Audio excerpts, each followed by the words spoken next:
Hello दोस्तों, कैसे हैं आप लोग। आशा करते हैं बिल्कुल सही होंगे, स्वस्थ होंगे और पढ़ाई कर रहे होंगे। आज का जो मैं सेशन में लेकर आया हूं, आप लोग को कंप्यूटर की जो मेमोरी से रिलेटेड जितने भी ऑब्जेक्टिव है वे मैं लेकर के आया हूं। बहुत सारा वीडियो मैंने डाला है बिहार से रिलेटेड और बिहार के विविध वाला भी, जिसमें हम देख रहे हैं कि व्यू बिल्कुल नहीं आ रहा है। क्योंकि आप लोग पढ़ने का जहाँ तक नहीं पता, फिर भी आप लोग को पढ़ाई से जुड़े रहना चाहिए। अभी जब जितना भी टीचर वाला था, तो आज मैं सेशन में लेकर के आया हूँ आपको कंप्यूटर की मेमोरी से रिलेटेड वीडियो। तो इसका मतलब यह है कि जो भी एग्ज़ाम है, जो भी कंपटीशन है, जनरल कंपटीशन सभी के लिए बहुत ही ज़रूरी है। इस चैप्टर से आपको एक न एक क्वेश्चन आने की संभावना है और आएगा ही, क्योंकि मेमोरी में आप जो कंप्यूटर का ब्रेन है, जिसको हम लोग कंप्यूटर का सब कुछ उन्हीं को माना जाता है, तो वहाँ से जितने भी मेमोरी है उससे हम लोग आपको आराम से कंप्यूटर की मेमोरी से क्वेश्चन है। तो आप टोटल क्वेश्चन को देखिए और पूरे वीडियो देखिएगा, तभी तो टोटल क्वेश्चन आपको पकड़ पाएगा। और आप लोग कमेंट्स में बताइए कि आप लोग जो है कितना जो है बिल्कुल सही बनाए हैं, कितना आप लोग से सही हुआ है। तो ये कमेंट्स कीजिए, जब देखिएगा तभी तो कमेंट्स कीजिएगा। आप लोग वीडियो को पूरे लास्ट तक देखिए, आप लोग के लिए बहुत ज़रूरी है। चाहे वो बैंक्स का तैयारी करता हो, चाहे वो रेलवे का तैयारी करता हो, जो भी, सभी में कंप्यूटर से एक नए क्वेश्चन आने की संभावना बहुत सारा, 10 क्वेश्चन कंप्यूटर से रहता और इस चैप्टर से तो आना ही आना है क्वेश्चन। तो चलिए शुरू करते हैं, हम लोग टाइम नहीं गंवाएंगे। पहला क्वेश्चन है मेमोरी, जिसको रैम या रोम बोलते हैं। इंग्लिश में रैम या रोम जो है इस मेमोरी का ही नाम है ना। रैम या रोम क्या होता है, ये सभी इस मेमोरी का ही नाम है। वो आप लोग को बताना है, रैम का फुल फॉर्म और रोम का फुल फॉर्म, ये भी कमेंट्स में, तभी तो पता चलेगा कि कंप्यूटर का आप लोग के पास कुछ नॉलेज है या नहीं भी है। बोलता है मेमोरी को मात्रा को मापी जाती है। तो मेमोरी का जो मात्रा होता है उसको कौन चीज़ से मापी जाती है, ये पूछ रहा है। तो मेमोरी की जो मात्रा है उसको मेगाबाइट से मापा जाता है। तो ऑप्शन जो है 3 जो है बिल्कुल सही जवाब है। 4-5 ऑप्शन है, आप लोग ऑप्शन को देखेंगे, हम डायरेक्ट आपको सही आंसर पर लेके चलते हैं। और आप लोग को टाइम बचता है, आप लोग जल्दी से पढ़ेंगे, हमको सबको लेके चलना है। तो आप लोग जल्दी जल्दी पढ़ करके कमेंट्स में आंसर देंगे। नेक्स्ट नंबर क्वेश्चन है, सीपीयू की वर्तमान में जिन प्रोग्रामों को डाटा का प्रोसेस कर रहा होता है उसको स्टोर करने के लिए किस कंप्यूटर मेमोरी का प्रयोग किया जाता है, ये पूछ रहा है। और आईबीपीएस पीओ में 2012 का पूछा हुआ क्वेश्चन है। तो आप लोग क्वेश्चन को समझ लीजिए, फिर उसका आंसर दीजिए। तो उसका सही उत्तर हो जाएगा आपको इंटरनल मेमोरी। ऑप्शन नंबर 2 जो है बिल्कुल सही जवाब है। और इंटरनल मेमोरी जितने भी सीपीयू के प्रोग्राम में डाटा को प्रोसेस करता है और स्टोर करके जो रखता है, तो ये इंटरनल हुआ है। इसको इंटरनल मेमोरी बोलते हैं, इसको आप लोग को याद रखना है। नेक्स्ट नंबर क्वेश्चन है कि जब प्रोसेसर जो होता है सीपीयू का प्रयोग करता है, तब डाटा और प्रोग्राम कहाँ रखे जाते हैं। जब प्रोसेसर जो है सीपीयू का प्रयोग करता है तो डाटा को कहाँ रखा जाता है, किस प्रोग्राम में, ये पूछ रहा है। तो ये जो रखा जाता है आपको, इसका नाम है मेन मेमोरी। तो ऑप्शन जो है 1 जो है बिल्कुल सही जवाब है, उसको भी आप लोग याद रखिएगा। ये भी बैंक में पूछा हुआ क्वेश्चन है। पहले ज़्यादातर बैंक में क्वेश्चन लेता था कंप्यूटर से, अभी हर एक पर कंपटीशन में 5-10 क्वेश्चन कंप्यूटर से रहता ही है। और 10 क्वेश्चन आप लोग के लिए कितना मायने रखता है, वो तो जो कंप्यूटर तैयारी कंपटीशन का करता है उसको तो पता है कंप्यूटर का कितना वैल्यू है। नेक्स्ट नंबर क्वेश्चन है, कंप्यूटर का प्रमुख मेमोरी को खाली स्थान भी कहा जाता है। उसका जो मेन मेमोरी होता है उसको क्या कहा जाता है, ये पूछ रहा है। तो उसको प्राथमिक या प्राइमरी मेमोरी स्टोरेज, आंतरिक मेमोरी या प्राइमरी मेमोरी, ये सभी इनमें से कोई नहीं। तो उसका सही उत्तर होगा ये सभी। इसको प्राथमिक मेमोरी या प्राइमरी मेमोरी स्टोरेज भी बोलते हैं, आंतरिक मेमोरी भी बोलते हैं, प्राइमरी मेमोरी भी बोला जाता है। तो इसको भी आप लोग याद रखिएगा। नेक्स्ट नंबर क्वेश्चन है कि रैम का पूर्ण रूप क्या है। कहने का मतलब है रैम का फुल फॉर्म, जो आप लोग को ऊपर पूछे थे।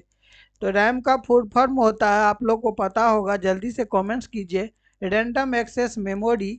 तो ऑप्शन जो 5 है ये बिल्कुल सही ऑप्शन है।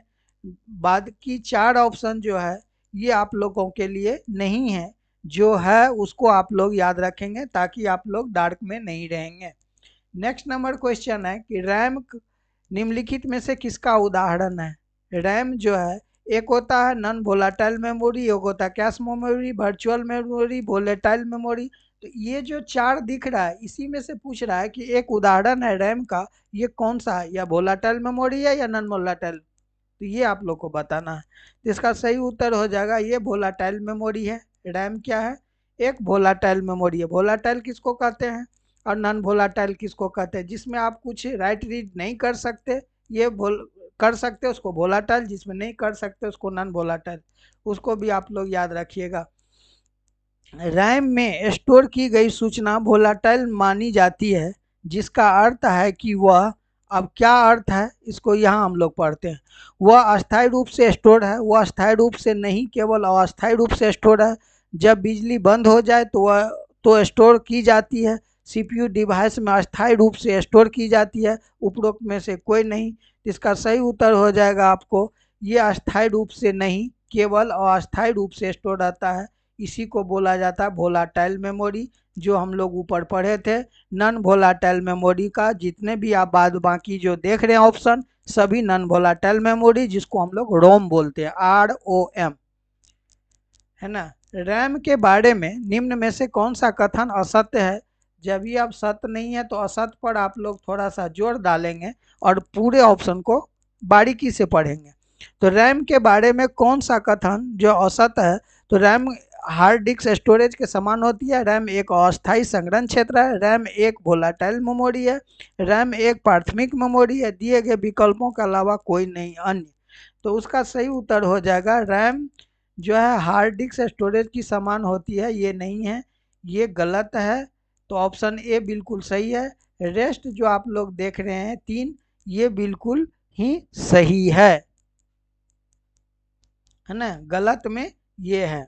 नेक्स्ट नंबर क्वेश्चन है, यदि प्रयोक्ता के जो यूज करता है उसको प्रयोक्ता बोलते हैं। यदि प्रयोक्ता को सीपीयू में तत्काल उपलब्ध सूचना की जरूरत हो तो वह स्टोर खाली स्थान में है, स्टोर की जानी चाहिए। तो वो जो, यदि आप यूजर हैं आपको तत्काल कोई चीज़ की इन्फॉर्म की ज़रूरत पड़ जाए तो वो कहाँ पर स्टोर रहेगा ये पूछ रहा है। तो ये रहेगा आपको रैम में, RAM, रैंडम एक्सेस मेमोरी में।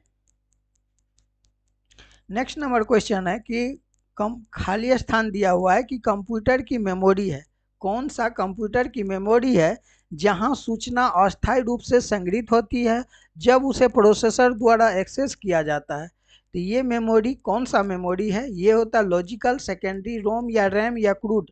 तो ये चीज़ जो 5 ऑप्शन दिख रहा है तो उसका सही उत्तर हो जाएगा रैम। तो ऑप्शन 4 जो है बिल्कुल सही जवाब है। और ये भी पूछा हुआ, प्रत्येक पूछा हुआ क्वेश्चन है और एक न एक कंपटीशन में आप लोग को इस चैप्टर से 1-2 क्वेश्चन आने की संभावना है, इसीलिए आप लोग उसको ध्यान से पढ़िए। चैनल पर नए हैं तो सब्सक्राइब कर लीजिए, बेल आइकन दबाइए, दोस्तों के साथ शेयर कीजिए। कौन सी मेमोरी जो है टेम्पोररी मेमोरी के रूप की तरह प्रयोग की जाती है। तो जब टेम्पोररी मेमोरी की तरह रूप किया जाता है तो उसको क्या बोला जाएगा ये पूछ रहा है आपको। तो इसका नाम हो जाएगा आपको वोलाटाइल मेमोरी, जिसमें आप जब चाहें उसको छेड़खानी कर सकते हैं, लेकिन नॉन वोलाटाइल में आप कोई चीज़ नहीं कर सकते, ये सिस्टम के साथ ही आते हैं। नेक्स्ट नंबर क्वेश्चन है कि डी रैम का लाभ है। अब डी रैम का क्या लाभ है ये पूछ रहा है। एक रैम और रोम तो पढ़ लिए, अब उसी का बहुत सारा पार्ट है, ब्रांच है। रैम का ब्रांच है डी रैम। तो डी रैम का क्या लाभ है ये पूछ रहा है। यह एक एस रैम का सस्ता है, यह एस रैम से अधिक स्टोर कर सकता है, या एस रैम से तेज है, या एस रैम की तुलना में उसका डाटा अधिक आसानी से एरेज किया जा सकता है, या उपरोक्त में से कोई नहीं। तो उसका सही उत्तर हो जाएगा यह क्या है, डी एस रैम से सस्ता पड़ता है डी रैम। तो पहला जो है बिल्कुल उसका लाभ है। हम लोग पहले सस्ता और महंगा ही देख लेते हैं। निम्न में से किस मेमोरी को चिप की गति अधिक तेज है। आप बताइए कि कौन सा चिप्स मेमोरी है जिसकी गति बहुत तेज रहता है डी रैम एस रैम की अपेक्षा। तो ये सब चीज़ हम लोग ऑप्शन में देख लेंगे। कहता कोई निश्चितता नहीं है, D RAM, S RAM, D RAM बड़े चिप्स से अधिक तेज होता है, उपरोक्त में से कोई नहीं। तो ऑप्शन 3 जो है बिल्कुल सही है। एस रैम जो है डी रैम से क्या होता है, अधिक तेज होता है ना। नेक्स्ट नंबर क्वेश्चन है, कंप्यूटर में स्थित अस्थाई मेमोरी को निम्न में से क्या कहते हैं। तो कंप्यूटर में जो हम बोले थे ना, जो कंप्यूटर के साथ जो मेमोरी आता है उस मेमोरी को हम लोग बोलते हैं रोम, रीड ओनली मेमोरी। उसको हम लोग क्या कर सकते हैं, सिर्फ रीड कर सकते हैं, रीड ओनली, सिर्फ आप उसमें रीड कर सकते हैं, ना राइट कर सकते हैं, ना उसको आप छेड़खानी कर सकते हैं। ये कंप्यूटर में अस्थाई मेमोरी है जिसमें प्रत्येक सूचना आपको क्या किया जाता है, संग्रह किया जाता है कंप्यूटर के द्वारा। नेक्स्ट नंबर क्वेश्चन आपको दिख रहा होगा कि रीड ओनली मेमोरी है ना, जो रोम है वो कौन सी विशेषता उसे उपयोग बनाती है। रोम में जानकारी आसानी से अपडेट किया जा सकता है, रोम में डाटा को खतरा नहीं होता, बिजली न होने पर भी वह उसमें रहता है, रोम विशाल, सस्ता और डाटा को स्टोरेज उपलब्ध कराता है, रोम चिप्सों को अलग अलग ब्रांड में कंप्यूटर्स में आसानी से अदला बदली की जा सकती है, उपरोक्त में से कोई नहीं। तो उसका सही उत्तर हो जाएगा आपको ऑप्शन नंबर 2, रोम में डाटा को खतरा नहीं होता है और बिजली न होने पर भी वह रहता है, वो अस्थायी रूप से कंप्यूटर में फिक्स है। नेक्स्ट ना क्वेश्चन, जब आप पहले कंप्यूटर को ऑन करते हैं तब सीपीयू में संग्रहित जो निर्देश होता है, निर्देश को प्रयोग करने में लाने के लिए पहले तैयार रहता है, तो कौन सा तैयार रहता है आपको ये बताना है। तो उसका नाम हो जाएगा रोम। ऑप्शन नंबर 3 जो है बिल्कुल सही जवाब है। नेक्स्ट नंबर क्वेश्चन है, पी रोम का पूरा नाम क्या है। पी रोम का फुल फॉर्म पूछ रहा है आपको, आप लोग चाहिएगा तो रोम का जो है थ्योरी भी पढ़ सकते हैं, लेकिन कम से कम 5 आदमी उस चीज़ को कमेंट्स में लिखेंगे कि हम लोग को रोम के बारे में यानी मेमोरी का, कंप्यूटर मेमोरी का पूरा थ्योरी चाहिए, तो मैं एक क्लास थ्योरी का भी ला के दे सकता हूं, लेकिन आप लोग के कमेंट्स पर। तो पी रोम का पूरा नाम क्या है। तो पी रोम का जो है पूरा नाम है आपको प्रोग्रामेबल जो होता है रीड ओनली मेमोरी। ये ऑप्शन जो है पहला जो है बिल्कुल सही जवाब है, उसको आप लोग याद रखिएगा।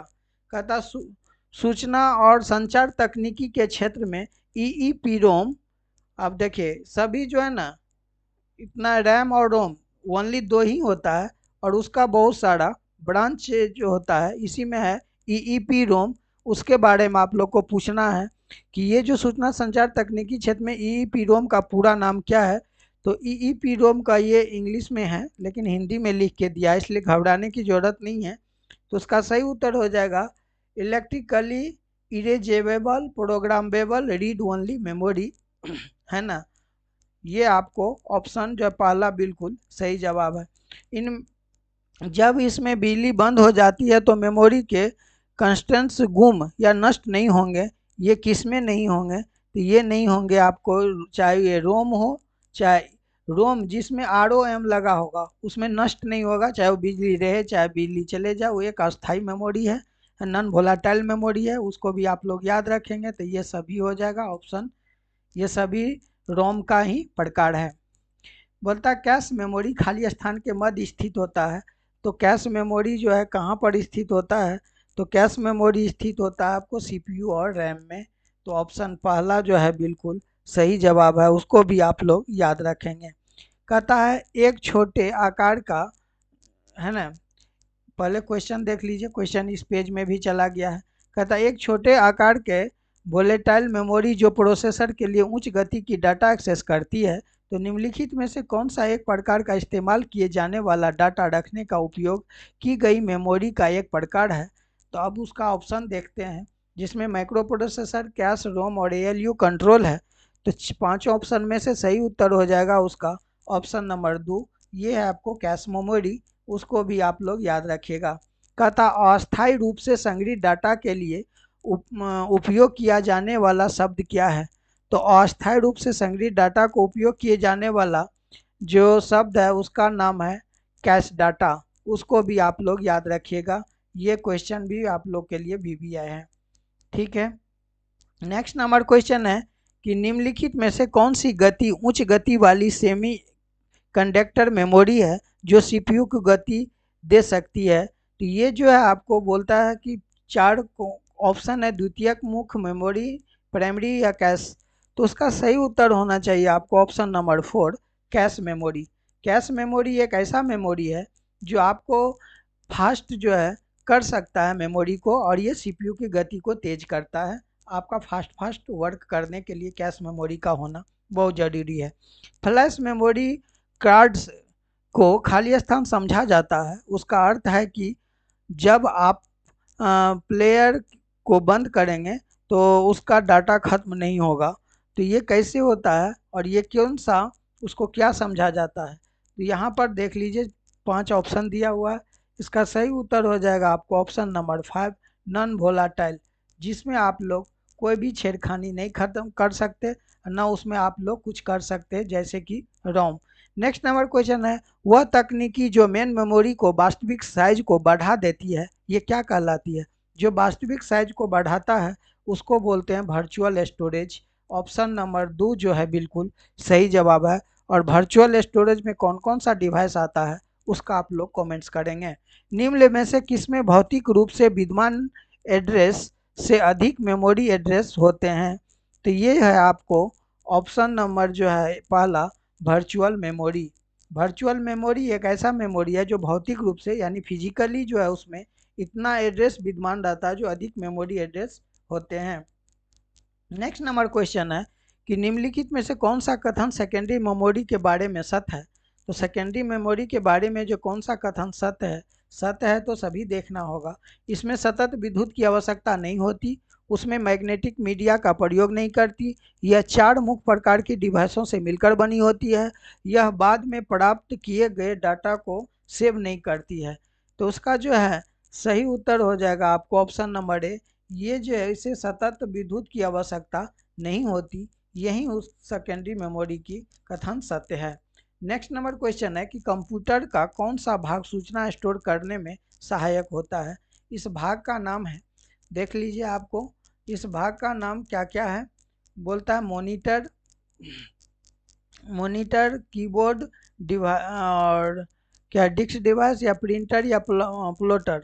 तो आप लोग 5 ऑप्शन है, पांचों में से सही उत्तर उसका हो जाएगा ऑप्शन नंबर 3, ये है डिस्क ड्राइव। उसको भी आप लोग याद रखिएगा। वो थोड़ा सा यहाँ बढ़ गया है, पता नहीं कैसे हो गया। नेक्स्ट नंबर क्वेश्चन देख लीजिए 29 नंबर, डिस्क के ट्रैंकों और सेक्टरों में विभाजित करने की प्रक्रिया क्या है? तो डिस्क में ट्रैंकों और सेक्टरों को बढ़ोतरी करने की जो प्रक्रिया है उसको क्या बोलते हैं, ये पूछ रहा है। तो उसको बोलते हैं हम लोग फॉर्मेटिंग। तो ऑप्शन जो है 2 बिल्कुल सही जवाब है। और ये भी क्वेश्चन आप के लिए बहुत ही बीबीआई है और बार बार पूछा हुआ ये क्वेश्चन है। नेक्स्ट नंबर क्वेश्चन है कि हार्ड ड्राइव को स्टोर करने के लिए खाली स्थान उपयोग किया जाता है। तो हार्ड ड्राइव को स्टोर करने के लिए जो उपयोग किया जाता है ये है आपको अस्थाई डाटा। तो ऑप्शन 3 जो है बिल्कुल सही जवाब है। नेक्स्ट नंबर क्वेश्चन है कि फ्लॉपी डिस्क पर डाटा को रिंग में रिकॉर्ड करना खाली स्थान क्या कहलाता है? तो फ्लॉपी डिस्क पर जो डाटा होता है उसको रिंग में स्टोर करने का जो होता है उसको हम लोग बोलते हैं सेगमेंट्स। तो ऑप्शन जो 4 बिल्कुल सही जवाब है। और ये पूछा हुआ क्वेश्चन भी है और ये बहुत ही अच्छा क्वेश्चन है। उसको भी आप लोग ऐसे याद रखिएगा कि फ्लॉपी डिस्क पर डाटा को रिंग में रिकॉर्ड करना ही उसको सेगमेंट्स कहलाता है, ऐसे याद रख लीजिएगा। नेक्स्ट नंबर क्वेश्चन है कि पर्सनल कंप्यूटर के लिए सबसे प्रचलित स्टोरेज डिवाइस कौन सी है? तो ये पूछ रहा है आपको पर्सनल कंप्यूटर के लिए सबसे प्रचलित स्टोरेज डिवाइस का नाम बताना है। तो यहाँ पर 5 ऑप्शन दिया है। तो ये प्रचलित स्टोरेज डिवाइस का नाम है फ्लॉपी डिस्क। तो ऑप्शन ए जो है इनका बिल्कुल सही जवाब होगा।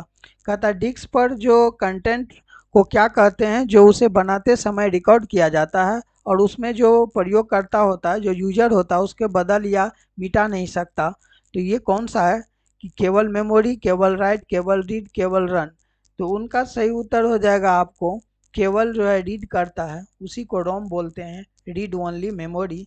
ये आप लोग को याद रखना है। नेक्स्ट नंबर क्वेश्चन बोल रहा है कि सबसे सामान्य प्रकार के स्टोरेज डिवाइस, वैसा जो सबसे सामान्य यानी जनरल स्टोरेज डिवाइस में कौन सा आता है? तो जनरल स्टोरेज डिवाइस में आता है मैग्नेटिक।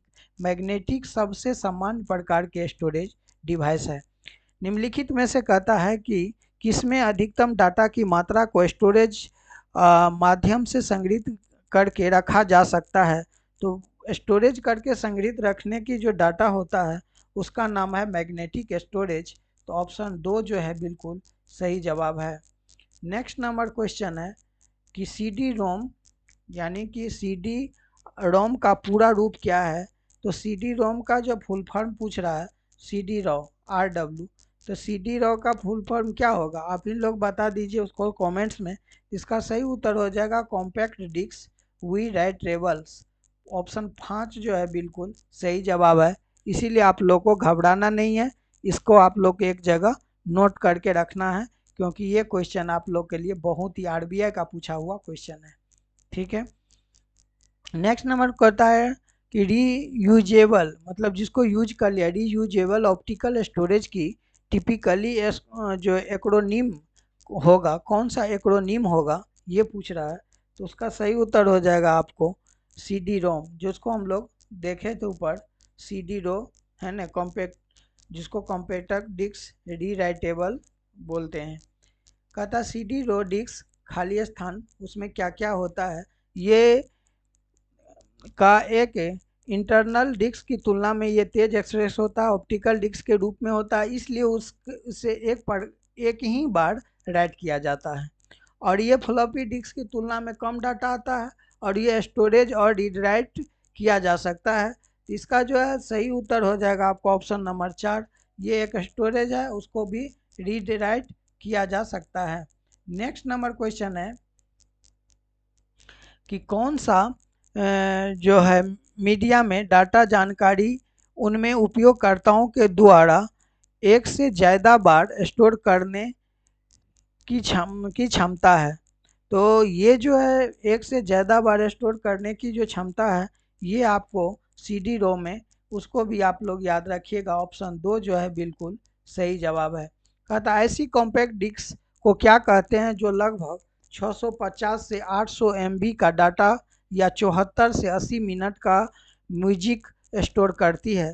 तो उस जो कॉम्पैक्ट डिस्क का नाम है उस डिस्क को हम लोग बोलते हैं CD रोम, उसको अभी आप लोग याद रखिएगा। कहता एक CD रोम को एक CD रोम में क्या अंतर है। एक CD रोम को, ये भी क्वेश्चन बहुत ही अच्छा है, एक CD रोम को एक CD रोम से क्या अंतर है ये पूछ रहा है। इसका जो अंतर है ये अंतर है कि CD रोम में लिखा जा सकता है और CD रोम पर केवल पढ़ा जा सकता है। तो ऑप्शन 5 जो है बिल्कुल सही जवाब है। नेक्स्ट आप लोग जितना भी बचा ऑप्शन है पढ़ लेंगे। कहता है DVD क्या है। पहले हम लोग क्या था, अभी DVD का तो नामो निशान मिट गया क्योंकि बहुत सारा मेमोरी अभी आ गया है ना, पेन ड्राइव है, बहुत सारा काम पेन ड्राइव से हो जाता है तो अभी उसका ज़रूरत पड़ता ही नहीं है। तो DVD क्या है ये पूछ रहा है और जानना तो ज़रूरी है। तो DVD जो है एक डिजिटल वीडियो डिस्क है, उसको आप लोग याद रखिएगा। ऑप्शन 1 जो है बिल्कुल सही जवाब है। कहता है निम्न में से कौन सा स्टोरेज डिवाइस उपकरण का उदाहरण है। तो स्टोरेज डिवाइस के उपकरण का उदाहरण जो है ये आपको चुंबकीय मैग्नेटिक डिस्क भी है, टैप्स भी है, DVD भी है, तो ये सभी हो जाएगा। तो ऑप्शन 4 जो है बिल्कुल सही जवाब है। DVD का उदाहरण है, तो DVD किसका उदाहरण है। तो DVD ऑप्टिकल डिस्क का उदाहरण है, तो उसको भी आप लोग याद रखिएगा। नेक्स्ट नंबर का अच्छा है ब्लू रे डिस्क का प्रयोग किस में किया जाता है। तो ब्लू रे डिस्क का जो प्रयोग है ये किया जाता है आपको पहला जो है प्ले स्टेशन 3 में। तो ऑप्शन 1 जो है बिल्कुल सही जवाब है। पेन ड्राइव है, पेन ड्राइव क्या है ये पूछ रहा है। तो पेन ड्राइव एक क्या है, हटाई जाने वाली द्वितीय स्टोरेज यूनिट है। अभी हम लोग बात किए थे कि पेन ड्राइव जो है आ गया है एक हटाई जाने वाली, उसको निकाल बाहर कर सकते हैं क्योंकि ये एक्सटर्नल मेमोरी है एक तरह से, और उसमें आप लोग जाए जितना 16 GB 32 GB 64 GB बहुत सारा अभी आ गया मार्केट में, तो उसको हम लोग क्या बोलते हैं, एक हटाई जाने वाली द्वितीय storage unit. Next number question है 3.5 इंच वाली फ्लॉपी डिस्क की क्षमता कितना होता है। ये भी क्वेश्चन बहुत ही अच्छा क्योंकि अभी तो यूज नहीं होता, इसीलिए आप लोग को जानकारी बहुत ज़रूरी है कि 3.5 इंच का अगर फ्लॉपी डिस्क है तो उसका कितना क्षमता होगा, जीबी में है कि एमबी में है, ये आप लोग को बताना है। तो उसका जो क्षमता है 1.44 एमबी में है। तो ऑप्शन 5 जो है बिल्कुल सही जवाब है। कहता है स्टोरेज डिवाइस निम्न में से कौन सी नहीं है, इसमें से कौन सा स्टोरेज डिवाइस नहीं है, ये पूछ रहा है। आप लोग को तो देखा दे दिया होगा, ये जो है प्रिंटर जो है एक स्टोरेज डिवाइस नहीं है। बाद बाकी जितने भी 4 ऑप्शन बच गया सभी स्टोरेज डिवाइस है, उसको भी आप लोग को याद रखना बहुत जरूरी है। कहता है स्टोरेज डिवाइस का मुख्य फोल्डर क्या कहलाता है। स्टोरेज डिवाइस जितना भी होता है उसका जो फोल्डर होता है, मुख्य फोल्डर जो मेन फोल्डर है, उसको क्या बोलते हैं। तो मेन फोल्डर का जो उसमें नाम है, इसका नाम है आपको रूट डायरेक्टरी। उसको भी आप लोग याद रखिएगा। ऑप्शन 3 जो है बिल्कुल सही जवाब है। नेक्स्ट नंबर क्वेश्चन का था एक बीट से अभी पढ़ाया है, एक बीट से क्या अभी पढ़ाया है, ये पूछ रहा है। तो एक बीट का अभी पढ़ाया है आपको डिजिटल सूचना के सबसे छोटी इकाई से। तो ऑप्शन 4 जो है बिल्कुल सही जवाब है। नेक्स्ट नंबर कहता है कि एक ब्लैंक जगह है, वहाँ पर क्या भरेगा कि उसका प्रयोग computer memory, floppy disk, CD ROM drive और हार्ड ड्राइव को संग्रहण क्षमता मापने के लिए किया जाता है। तो ये जो है आपको करने का जो है ये है बाइट्स। तो उसको ऑप्शन जो है 1 जो है बिल्कुल सही जवाब है। बाइट्स का प्रयोग computer memory, floppy disk, CD ROM drive या हार्ड ड्राइव के संग्रहण की क्षमता मापने के लिए किया जाता है। कहता निम्नलिखित में से कौन सी वैध मेमोरी यूनिट नहीं है। तो ये जो है कौन सा वैध मेमोरी यूनिट नहीं है, ये पूछ रहा है। तो उसमें हो जाएगा आपको ILB। ILB जो है एक वैध मेमोरी यूनिट नहीं है, उसको भी आप लोग याद रखिएगा। नेक्स्ट नंबर क्वेश्चन बोल रहा है कि निम्नलिखित में से क्या 4 बिट का समूह का एक ही और अन्य नाम है। तो उसका 4 बिट के समूह का जो एक नाम होता है उसको क्या बोलते हैं, nibble, byte, kilobyte, megabyte या पेटा बाइट। तो उसका सही उत्तर हो जाएगा आपको ऑप्शन जो 4 बिट्स का होता है उसका नाम होता है निबल। तो ऑप्शन जो है 1 जो है बिल्कुल सही जवाब है। कहता है कि कंप्यूटर की जो संक्षिप्त कार्ड यानी केबी में का जो सामान्य अर्थ क्या होता है। तो केबी का जो है सामान्य अर्थ हो जाता है, ये आप लोग को पता है, किलो बाइट।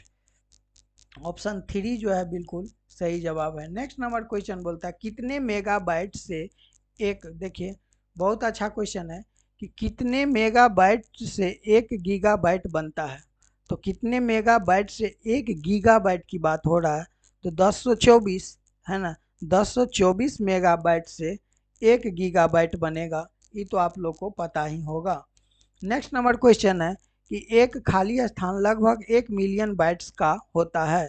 तो 1 मिलियन बाइट्स का जो होता है उसको क्या बोलते हैं। तो उसको बोलते हैं मेगाबाइट, है ना। 1 मिलियन बाइट से 1 मेगाबाइट बनता है MB, उसको आप लोग याद रखेंगे। कहता है लगभग 1 बिलियन मेमोरी लोकेशन रिप्रेजेंट करते हैं। कौन सा लगभग जो होता है, ये होता है आपको गीगाबाइट। गीगाबाइट लगभग 1 बिलियन मेमोरी कलेक्शन को रिप्रेजेंट करता है। तो ऑप्शन 3 जो है बिल्कुल सही जवाब है।